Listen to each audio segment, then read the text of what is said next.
Good morning, coffee moaners. Good morning, good morning, good morning, good morning, good morning, good morning, good morning, good morning, coffee moaning, good morning. How are we all? How art thou, fairer than the sceptre that hangeth in the foreground of thine heart? How are you, Cherry D, Karima Handy? Welcome. Welcome if you're listening on podcast. If you feel like it, subscribe. You can too. Yes, you can tune into our rather alternate approach to chewing through the news and chewing through topics on a daily basis. You have got later today, you have got how to stay married. Oh my God. I thought we'd seen the most hysterical ones, but the latest one is even more hysterical than any other. I break into hysteria. So that will be landing later, as will a vlog. So you've got all that to come. Tori Herrett, hello Tori, sending you love, sweetheart. Karima, good morning. Stuart G, Tina Davis, good morning, good morning, good morning. Thank you for all of your well wishes for Madalushka, Maddie, her kneecap. We're going to mention kneecap in a minute, actually. Her kneecap is on the mend. Whew, how weird is that, eh? Being kneecapped by kneecap, or trying to kneecap by kneecap. So what are we talking about this morning? Well, a particular story that is in the press, has been in the press for the last 24 hours, is the, I don't know if you remember, was it a year or so ago, the Hainault, East London Hainault sword killer guy who, there was footage, I'm not going to show the footage, we showed it when it happened, but he's been in court, and we've been hearing about how he went from a relatively ordinary person through what his defense team are saying is cannabis psychosis. And so, I mean, obviously we're going to touch upon his case study, but I always find that talking about cannabis and its potential for causing psychosis, and we're not talking about medical grade cannabis, but we're going to talk about that. We're going to have a look at that story, tragic story, which involved the murder of I believe it was a 14-year-old boy. So we're going to talk about that. And out the back of that, we're also going to talk about edibles. Does anyone know what an edible is? I don't mean like an edible as in anything you eat. Edible drugs, like gummy bears. Back in my day, an edible was like a what do they call it? What do they call it? A hash brownie and all that kind of stuff. So we're going to be talking about that. We're going to be talking about, is it necessarily such a good drug? I was just listening to an interesting debate this morning, and I thought it never really resolves itself. And I just thought it'd be a good one to have with you. You know, I know we hear that alcohol is bad for you, and are we all kind of just made to think that alcohol is okay just because alcohol is legal? And actually, the vast majority of people would struggle without alcohol, etc., etc., etc. So we're going to talk about that. We're also going to be talking about Donald Trump. Not only has the new New York primary candidate, Democratic candidate, what's his name? God, I can't remember his name. What is his name? I'm going to pull up old Donald Trump. So we're going to be talking about Zoran Mamdani. Not only has he caused meltdown across America, but he's rattled Trump, Mamdani. He's rattled Trump. And that's got to be a good thing, right? Because Trump's also posted on Truth Social about his intentions and desire to save Benjamin Netanyahu from all of the corruption charges that Netanyahu is facing in Israel, which is important and significant. And the reason I've thrown this into the headline is because this Netanyahu's potential prosecution due to corruption, I believe, is a huge part of why he's made so many of the decisions he's made.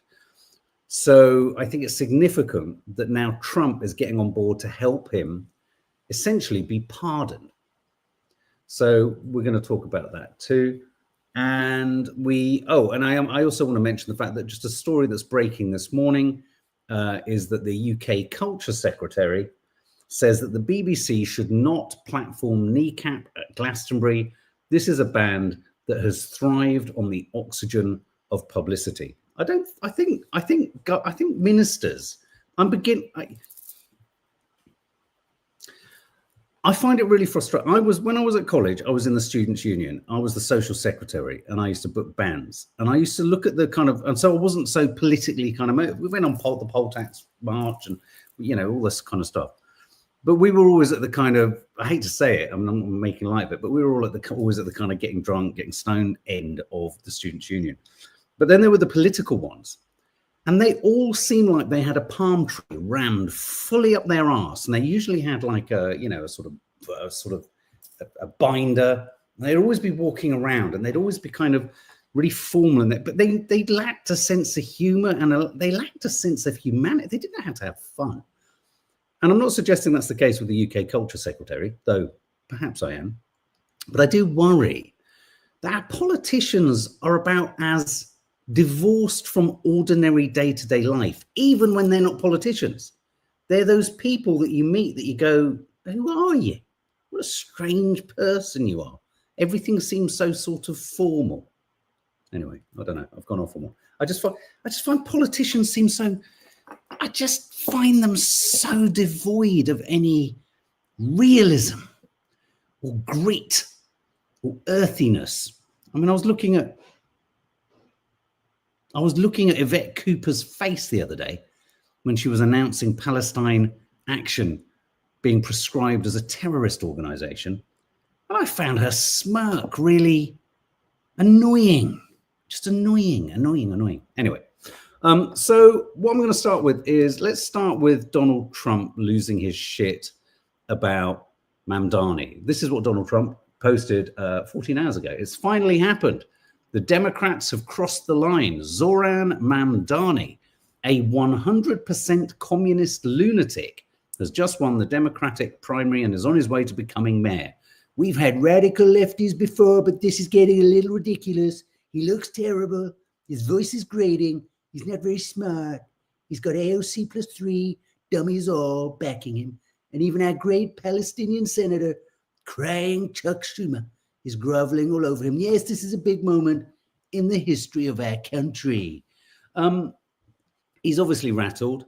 It is quite significant, though, that that Mandani has done so well. We talked about it yesterday. I want to take us back to a clip. He always gets so personal, doesn't he, Karim? You're absolutely right. I'm just going to go back to, just bear with me 1 second. I'm just getting a phone call. Let me just tell Nads that we're live. But do you remember, or if anyone is plugged into American politics, look at this. Look at this. This is a debate, a televised debate. And look at how the moderators insist or kind of judge or bully, not just everyone, but Mandani into a certain type of answer. Foreign visit by a mayor of New York is always considered significant. Where would you go first? Left to right, Ms. Adams. First visit, I would visit the Holy Land. Mr. Cuomo? Given the hostility and the anti-Semitism that has been shown in New York, I would go to Israel. Mr. Tilson, where would you go? Yeah, I'd make my 4th trip to Israel, followed by my 5th trip to Ukraine, 2 of our greatest allies fighting on the front lines of the global war on terror. Mr. Mandani? I would stay in New York City. My plans are to address New Yorkers across the 5 boroughs and focus on that. Mr. Mandani, can I just jump in? Would you visit Israel as mayor? I will be doing, as the mayor, I'll be standing up for Jewish New Yorkers, and I'll be meeting them wherever they are across the 5 boroughs, whether that's in their synagogues and temples or at their homes or at the subway platform, because ultimately we need to focus on delivering on their concerns. And just yes or no, do you believe in a Jewish state of Israel? I believe Israel has the right to exist. Not as a Jewish state? As a state with equal rights. He won't Not as say a it Jewish has state. a right to exist as a Jewish state. Be very And clear his on answer that. was no, he won't visit Israel. I said that. That's what he was trying to say. No. Unlike No, you, I you answer. never- Unlike you you, I never answer said questions no. very Okay. directly. All right. My goal would be to take my first trip to Israel. My wife's life work in this area means a lot to our family, and it could coincide with my young son Miles' bar mitzvah. Oh my God. I mean, America is truly, the politics of America are truly corrupt. I saw Bernie Sanders on the Joe Rogan show, and it's like, it's just, unless you have AIPAC, you know, the whole Israeli lobby has fundamentally eroded and destroyed any sense of democracy in America. I've never known a country so compromised. And I think, you know, one of the things that's coming out of the whole kind of sorry, awful, genocidal saga that's continuing unabated, we're going to touch upon that in a moment. But everything that's kind of, everything that's kind of come out, everything that's kind of been revealed. Yes, you've got the powers that be. You've got the Mark Rutte of NATO. You've got Keir Starmer desperately wanting to fucking get up Donald Trump's backside. You've got the suppurating, insipid, obsequious kind of, brown nosing of all these other governments. But I think at the grassroots level, the vast majority of people who think, and I don't say that I do say it in a judgy way. I think a huge number of people who support people like Netanyahu and just sort of really one-dimensional kind of politics are stupid. And they just go for, yeah, that's right. And I'm sorry, there is stupidity in it too. But I think the vast majority of people have seen through this. And I think if there's anything to come out of the horror of what's happened in the last 20 months, and then the kind of absolute shit show of the Iran 12-day war, Israel 12-day war, everyone sees Netanyahu for what he is. And in a weird way, the very fact of Trump wanting to rescue Netanyahu will be seen for what it is, which is one felon trying to rescue another felon. And I'm going to get to that in a moment. What I'm trying to say is, are we turning a corner? I call it the Piers moment. I mean, okay, he does pivot back, Piers Morgan, to really asking quite dumb questions or making dumb statements to the wrong people. But when he makes the right statement to the right people, when he calls it out for what it is, he gives a lot of people permission to kind of, challenge things. And I think, have we, after 20 months, lots of people fearful, Nadia's, everyone in the public eye who has spoken has been, you have no idea the amount of abuse, threats that we've received. The number of threats is quite shocking from quite well-known sources as well, who should know better and who should be very careful, because we have receipts on a number of those things that have been said or threatened or accused very early on in the conflict. But I think more and more people now are wise to it. More and more brands are wise to it. More and more organizations are wise to it. It's not a case of being able to just simply say, you can't criticize Israel. Actually, people are beginning to think, what's wrong with you if you can't criticize Israel? Even if people can't quite say it, I think more and more people are feeling it. And that's why I think it's encouraging when you see, broadcasters, podcasters, lots of people coming out. I'm going to show you Theo Von. I find this guy quite stimulating and entertaining. He's very down to earth kind of podcaster. Listen to this. From Israel, do you feel like? We got a lot of countries that hate us. Is one of the things we get. Do we need this connection with Israel? What is it? No one ever explains what it's for. Really good question. What is it for? What is the American connection for? It is, to quote the filmmaker of The Encampments, it's because Israel is basically an aircraft carrier in the Middle East for America. Because it starts to feel like America is just a shell company, an LLC for Israel. That's what it starts to feel like a lot of times, Do you feel like that's realistic, or do you feel like that's off base? I wouldn't send them a dime. Like, that's my position. I don't think whatever we're getting isn't worth it. And don't ask me to articulate the benefit, because I think the cost is greater than the benefit. Everybody in Gaza is, at this point, has to hate Israel, right? And by extension, those bombs, when they see American politicians go over there and sign the freaking bombs that are going to kill women and children. I just hope that people in some of these other countries know that, it's not regular, everyday people who would want to do these things. I love what he says there. It's not regular, everyday people who want to do these things. I'm sure that the vast majority of Americans, even right-wing Americans that we wouldn't necessarily get on board with politically in terms of their value system regarding immigration and things like that, even they agree that this is a lunacy. And so one ends up asking the question, why has Israel, give me the answer, why has Israel literally got America's testicles cupped in Benjamin Netanyahu is currently teabagging the USA. What a hideous image. But yes, that's what it is. He's literally, or is it the other way around? It's such a kind of It's such a curious connection. And isn't it weird that when the Israel-Iran war started, so many Israelis started to say things like, I need to go home. I thought this was your home. Is Israel your home, or is Israel a glorified real estate situation? Because, you know, so many people are sort of suddenly leaving. It's a very curious relationship. And I think it's really hard now for the sort of con to maintain itself. And I think what's really significant about the fact that, you know, Zoran Mamdani has upset Donald Trump so much is that are even Americans in, you could argue, one of the most sort of concentrated Zionist capitals outside of Israel, New York, are people seeing through this? Are people seeing through this? And I do think this is a significant moment. As I understand it, apparently even AOC, is that her name, AOC? Even she's sort of been a little bit kind of more diplomatic down the middle, re-Israel, etc., etc. And Mamdani's just said, I support a country in which, you know, which isn't an apartheid country. I mean, that's what you need.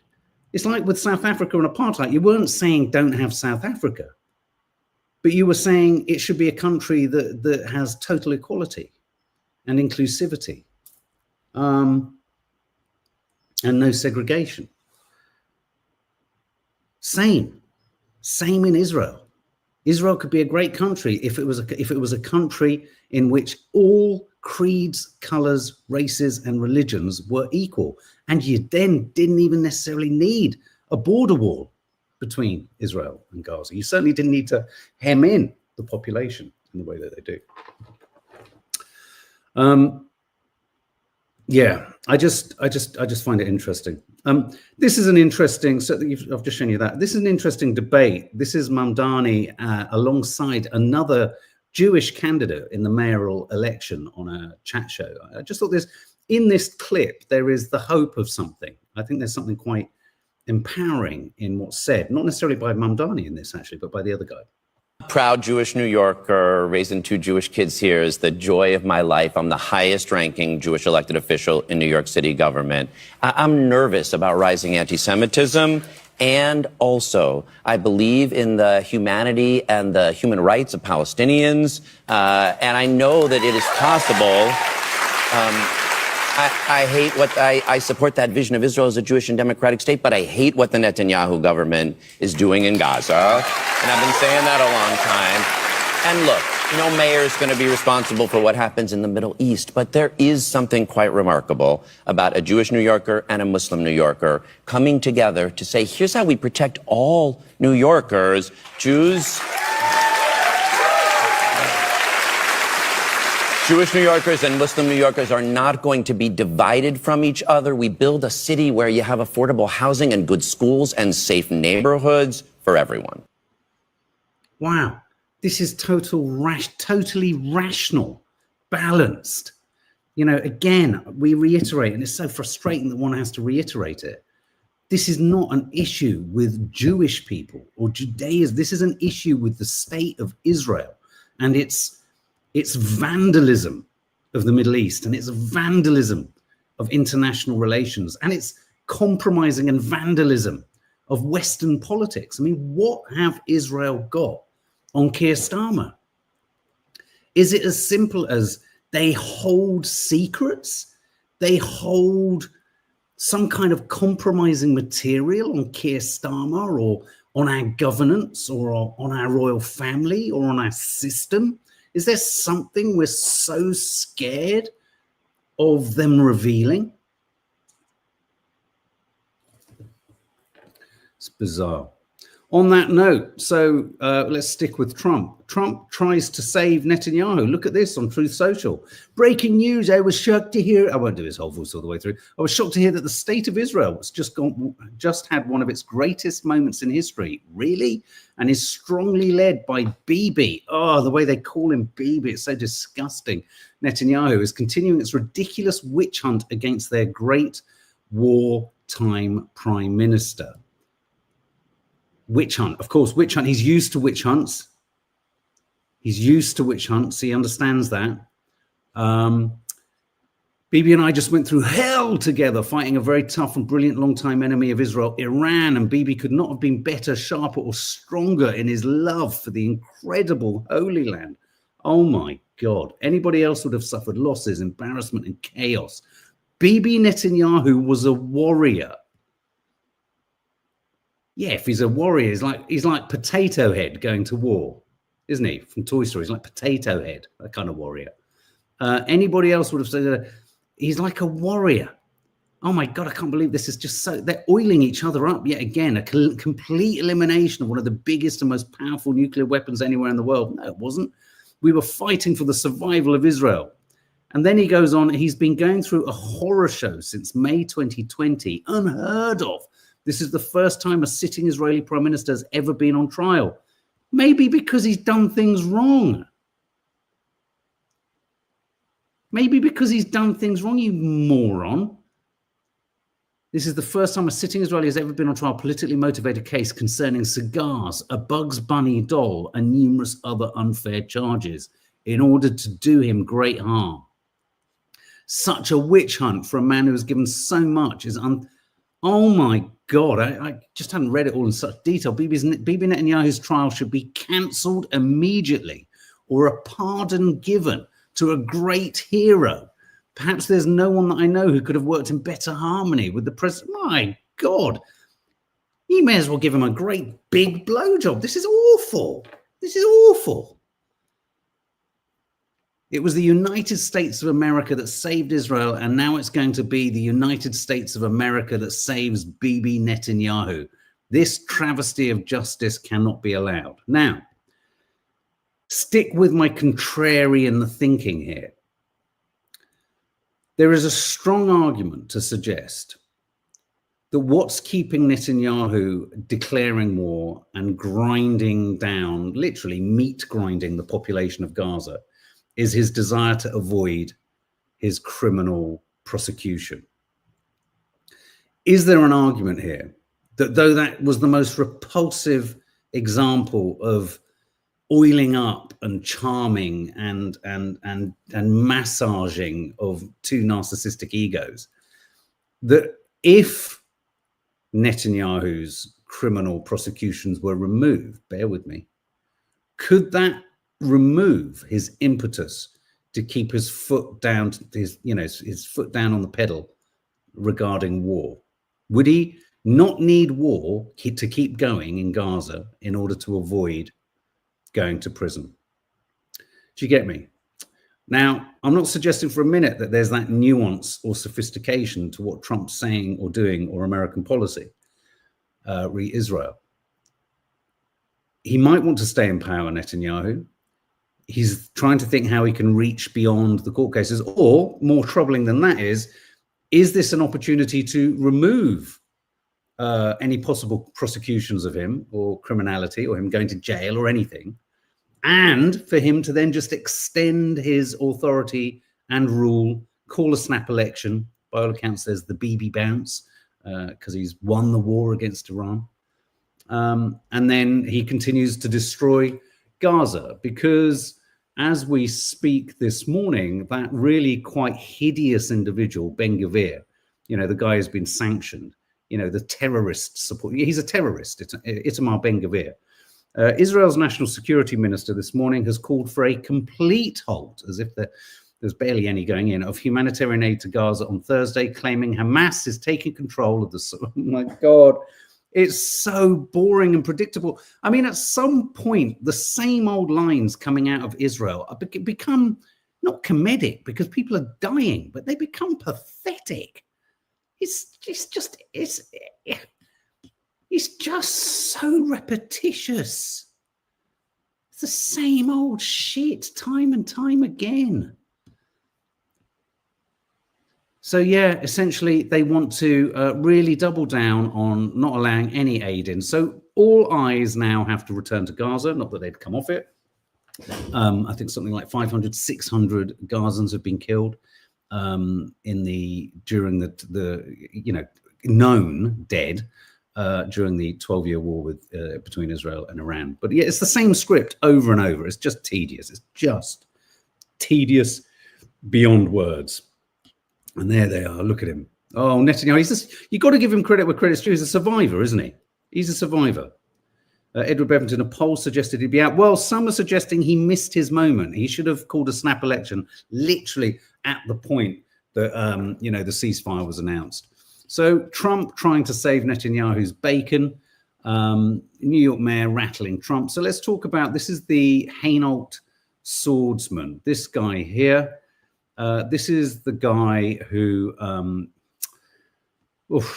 this is a story, and it's everywhere, all over the press today, how the Hainault swordsman, Marcus Monzo is this guy, slipped into drugs and delusion. I'm not going to show the footage. I am looking at the footage now. It's so hideous. You may have remembered it last year. He was tasered. He was standing in a garage. He had a long sword. It took about 3 police to taser him. He tragically killed a young boy called Daniel Anjorin, who was 14. He also drove his van into a security guard and stabbed him. He then ambushed this boy. He seriously injured 2 Metropolitan Police officers. I think one of the female WPCs, do you remember, almost lost her hand. This is that guy. This is that guy. And this guy slipped into a sort of cannabis-induced psychotic rampage. And I just, much has been, Nick Ferrari on the radio this morning was doing the classic thing of, well,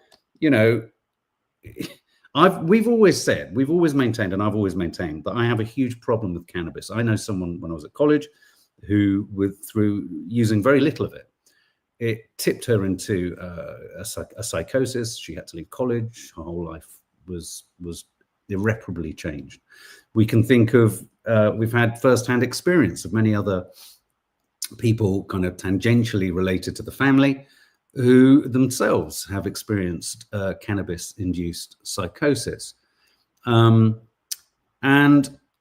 it's well known and it's well reported that the strength of cannabis skunk stuff, now is so much stronger than it was even when I was younger. So, but the question still remains, was something going to make this guy tip over the edge? Is there always, with any substance, always the possibility, because humans are so sort of different and variable, alcohol, for example, and I think this is where Nick Ferrari was driving me mad. He was like, well, you don't ever see, his argument was, but you never see someone running around with a knife, wielding a knife just because they've drunk too much alcohol. And someone rang in and made the point, no, but after nearly every football match, loss or win, alcohol fuels so much domestic abuse. It might not be done in such a crazed manner, but violence is a consequence of alcohol. Alcohol is used. And we're not talking about medical cannabis. We're not, whenever we talk about this, people say, yeah, but what about, we're not talking about medical grade cannabis. Medical grade cannabis, which doesn't have, is it THC? Is that the let me just have a look. I was just looking at a piece on THC laced gummies, etc. I want to talk about edibles as well. We're not talking about THC. We're not talking about the medical grade stuff. We're talking about the stuff that has THC laced qualities to it. Does one ban it? Is the argument for legalizing it that in legalizing it you can then control it? But like with anything, so you have sort of quality control. You could have strength control. There's a lot of evidence connecting psychosis connected to that. Yeah, no, there is. Cannabis-induced psychosis is a thing. It's a massive thing. Medical grade cannabis does have THC, yes, but it's only prescribed in certain instances, isn't it? I've got no issue. I've got no issue with anyone using anything for anything medical. I think in this world where big pharma, hoovers up everything and tries to restrain everything, I think any form of alternative therapy is fine. But in terms of recreational use, when you get a moment like this where this guy completely loses his shit because of he'd taken in his life other things like mushrooms, he'd taken other hallucinogens, you don't know to what extent, did he have a crack in his mental health that, yes, cannabis seeped into, And yet, maybe if he just drunk a lot, alcohol might have made him twist and turn. Tori, hi Tori. No, it doesn't. Leo doesn't have THC. He uses it for his epilepsy. Okay. Why are some neighbors so inconsiderate? Mine's noise, all sorts. Steph Schultz, you're talking about smell. Sorry, just 1 second.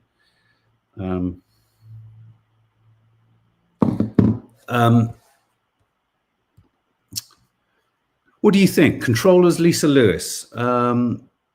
Controllers, abusers, and manipulative people don't question themselves. They don't ask themselves if the problem is them. They always say the problem is someone else. How does that, I get what you're saying, but how does that relate to what we're talking about, drugs? I am a medical country pumpkin. I am a medical cannabis patient. And after being a black market user for years, I feel so much safer now knowing exactly what I'm putting into my body.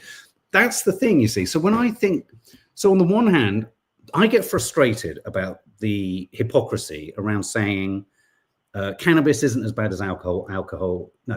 Cannabis isn't as bad as alcohol. It can be. And I get frustrated with so many people who say alcohol isn't as much of a problem when it is. Alcohol is regulated, and that doesn't mean you don't get terrible problems with it. But in regulating cannabis, will you avoid this? I don't necessarily think you will. Because the other thing that kicks in, and this not human instinct? If you legalize something and then have a sort of, like in New York, you have shops that sell, a sort of legal form of cannabis. Don't people go onto the black market to find something stronger? Is there always a sort of desire for something stronger? Hi, Alzaran. Yes, some people just go manic on weed. Same to a lesser degree with alcohol and violence generally. How many drunk driving deaths are there? I stopped smoking years ago, but no probs. Exactly. I mean, I think the thing about alcohol is violence and danger and damage through alcohol might not happen in this awful way of this machete-wielding madness. But you can also get machete-wielding nutters who haven't necessarily taken anything. So how do we not know that, should it necessarily always just be connected to cannabis? Bun TV. Then their mental health gets worse, and so psychosis can be from mental health or drug-induced psychosis. Persephone personified. I came off 3 different meds thanks to pot. I've taken shrooms, acid. Pot is a different drug. Michigan has state dispensaries. That's where I get mine. It's regulated, but it's not medical. Reese, I just get irritated by the fact that when it comes white perpetrators, they're given all the reasoning and understanding. Good point. Well made. You're absolutely right. Let's unpack it and let's try and understand it. What about Edward Bevington? What about scientists saying there are receptors in our brains that actually need THC based on ancestral use? Might explain elevated disease rates these days. Oh, I mean, the other way you could come at this is there's always going to be, and I'm not using this word in a pejorative sense. I have a mental health condition, bipolar, depression. You're always going to have people who go mad. And what that gateway thing is to that madness is going to be varied for everyone. Do you get me? Maybe that's the issue. Hi, Mile. Hope you're well, Mile. There is not enough education about drink or drugs.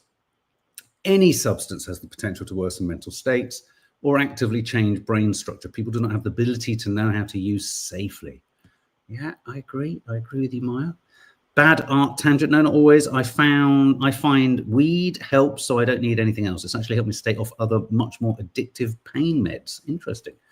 Yeah, you see, I mean, for so many people, cannabis works. And then you're right though, Reese. I mean, there are literally column inches after column inches given to understanding. It's almost like a tragedy. It's almost presented as if it's a tragedy, isn't it, Reese? Look, how could this man have gone from this to something else? He perhaps a victim of cannabis? I'm not suggesting that's necessarily how it's been written. He was an absolute nutter who caused total carnage. But you're right. Other sectors of society perhaps would just be like, you had what was coming to you. I get you. I get what you're saying. In the same breath, what was it? There was also a piece in the Telegraph today talking about the dark side of cannabis edibles. By all accounts, did anyone see that this morning there's a story breaking that, these weight loss jabs, more and more people, the amount of times we've said don't just run at these things and start jabbing yourself and taking things without knowing what the consequences are. Apparently, loads and loads of people who take Ozempic, Mounjaro, is it, and something else, Wegovy, they're all coming in with pancreatic issues. They've got pancreas problems. So please, anyone who's just kind of going for it, be careful. For God's sake, be careful. But yeah, edibles. I always remember when I was at college, whenever for me, an edible was merely a kind of a hash cookie, hash brownie. Is that those potatoes, hash brownie? I always got infinitely more off my tits when I had an edible than if I ever smoked a spliff. But apparently there's a whole piece here about how cannabis edibles in the form of gummies, they can cause high blood pressure. They create more anxiety, which must be, does that not in the foothills of getting towards some kind of psychosis, and a risk of premature heart disease. THC-laced gummies are becoming a worrying health risk. And for many, edibles are the sort of socially acceptable face of cannabis consumption. They are illegal, but they're easy to order. The marketplace, or the black market for the drug, is now an estimated £2.6 billion each year. That's a lot, isn't it? That's a lot. Here we go. That's a fine-looking edible. Don't they make them look attractive? Proportion of 16 to 24-year-olds who have used drugs in the past year, 2022 to 23, 15% cannabis, 5% cocaine, nitrous oxide, all those sort of. I'm surprised the numbers aren't actually higher than that. But this is one guy who's maybe he's taken some edibles. Yep. Apparently, according to a new poll, Reform, if there was an election today, would be the largest party in Parliament. Can I just quickly ask for anyone here, if he gets in and wins, what will you do? Me and Nans are seriously considering leaving the country. It's just just driving and just driving and driving and driving. It's scary, isn't it, Raspberry Mojito Girl? It really is scary. Sorry, do bear with me 1 second.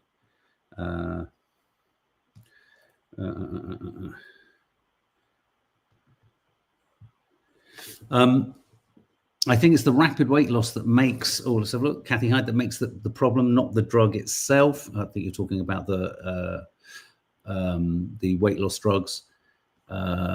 Read a quote recently, they make you sick, then charge you for your health. Can't remember who said it, but it struck a chord. Are you talking about reform? I remember when I was younger, Russ Souch, I read and saw a young girl my age who had died from taking an E tablet, and she died. Scared me off for life. Never done anything other than smoke some weed in the past. Yeah. Never liked edibles, says Mile. Too strong. Yeah, I've always found them too strong, and I'm certain they put something freaky in it because marijuana typically lowers blood pressure, not heightens it. Yeah, I agree. Don't leave, says Deborah Edgar. I actually think the country may have to go through Oxidus Magicus, our Trump period, to wake up and realize the damage it can cause. Sadly, there is that concept, isn't there, that one has to go through the cycle. I mean, it doesn't feel like anything's going right for Trump in America, though. He's, of all the people who doesn't seem to be aware of this, he seems to be the main man. But yes, you're right. There does seem to be, what is this kind of proclivity for us to have to go through hell and extremism in order to then come back out? It's what I suppose the damage is that when you go to such extremism in politics, how possible is it to get back from there? I think that's the worry with Trump. Will he change the rules-based system to such a degree that we can't get rid of him? In which case, we're in constant chaos. Reform are probably the best option out of a bad lot, sadly. Well, I think what reform potentially offer, yet again, is, for many people, an authentic, non-political voice. What we need is politicians who don't hide behind gibberish language. That's what we need. Anyway, guys, I'm going to have to go. I'm being phoned repeatedly. So, guys, next Tree Dwellers vlog is coming today, as is How to Stay Married. Have a good day, and yeah, see you later. Thanks.